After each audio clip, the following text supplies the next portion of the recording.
এক ধূর্ত শিয়াল যখন এক মোটা চাচা মোরগকে গাছ থেকে নামিয়ে খাওয়ার জন্য বনের নতুন নিয়মে এক মিথ্যে ফাঁদ পাতল, ঠিক তখন মোরগটি এক কাল্পনিক পাল্টা চাল শিয়ালে নিজের ফাঁদে তাকে বন্দি করে দিল। হ্যালো বন্ধুরা, আজকের গল্পের নাম শিয়ালের শেষ চাল। একটি বর্ষসহ একটি পাহাড়ের পাদদেশে চমৎকার একটি খামার ছিল। সেই খামারের এক বড় গাছের মগডালে বাস করত লাল চুটিওয়ালা সুন্দর মোরগ। মোরগটি ছিল যেমন সতর্ক তেমনি বুদ্ধিমান। সে প্রতিদিন ভোরবেলায় মগডালে দাঁড়িয়ে গলা ডেকে ডাকত। আর সেই পাহাড়ের এক গুহায় বাস করত এক বড় শিয়াল। শিয়ালটি ছিল বড্ড ধূর্ত আর লোভী। সে অনেক দিন ধরেই ওই মোটা চাচা মোরগটি খাওয়ার জন্য উৎপাতে ছিল। মোরগটি সবসময় এত উঁচু থাকতো যে শিয়াল কিছুতেই তার নাগাল পেত না। একদিন সকালে শিয়ালটি গুহা থেকে বের হয়ে সোজা সেই গাছের নিচে এসে দাঁড়ালো। সে তার মুখে মিষ্টি হাসি ফুটিয়ে মোরগের দিকে তাকিয়ে বলল, আরে মোরগ ভাই, সুপ্রভাত। তা এত উঁচুতে একা একা বসে আছো কেন? নিচে নেমে এসো, দুজনে মিলে একটু গল্প করি। আজ সকালের হাওয়াটা কিন্তু খুব দারুণ। মোরগটি উপর থেকে শিয়ালের দিকে তাকালো। সে শিয়ালের চালাকি বেশ ভালোই বুঝতো। সে ডানা ঝাপটে বলল, ধন্যবাদ শিয়াল ভাই, কিন্তু আমি নিচেই নামবো না। বনের নিয়ম তুমি জানোই, ছোট ছোট পাখিরা ডাঙ্গার পশুদের মোটেই বিশ্বাস করে না। মোরগের কথা শুনে শিয়ালটি একগাল হেসে তার প্রথম চালটি চালল। সে বুক ফুলিয়ে বলল, আরে মোরগ ভাই, তুমি বুঝি বনের নতুন আইনের কথা শোনোনি? গতকাল তো বনের রাজা সিংহ এক নতুন চুক্তি সই করেছে। এখন থেকে বনের কোনো পশু অন্য কোনো পাখি বা ছোট্ট জীবকে আক্রমণ করতে পারবে না। বাঘ আর হরিণ এখন একই নদীতে জল খাচ্ছে। আমাদের মাঝে আর কোনো সত্যতা নেই, তাই একদম ভয় না পেয়ে নিচে নেমে এসো, আমরা কোলাকুলি করি। শিয়ালের এই চমৎকার মিথ্যে গল্প শুনে মোরগটি মনে মনে হাসল। সে বুঝল শিয়াল তাকে গাছ থেকে নামানোর জন্য এক মস্ত বড় ফাঁদ পেতেছে। মোরগটি এবার শিয়ালকে উল্টো বোকা বানার জন্য একটি ফন্দি আঁটল। সে গাছের ডাল থেকে ঘাড় উঁচিয়ে অনেক দূরের দিগন্তের দিকে তাকিয়ে সে যেন দূরের বিশেষ কিছু দেখতে পাচ্ছে। তার চোখে মুখে এক কৃত্রিম ভয়ের ছাপ ফুটে উঠছে। শিয়ালের মোরগের এই ভাবভঙ্গি দেখে একটু অবাক হলো।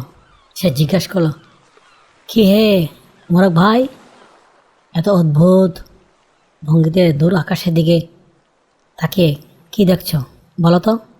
মোরগটি ভয়ের ভান করে কাঁপতে কাঁপতে বলল, ওরে বাবারে শিয়াল ভাই, ওই দেখো দূরে একদল বিশাল শিকারী কুকুর ওই খামারের দিকে ছুটে আসছে। তারা খুবই দ্রুত দৌড়াচ্ছে। মনে হচ্ছে আর মাত্র 2 মিনিটের মধ্যে তারা এই গাছের নিচে চলে আসবে। ভালোই হলো শিয়াল ভাই, তুমি তো বললে বনের সব পশু পাখি মাঝে এক পরম বন্ধুত্ব।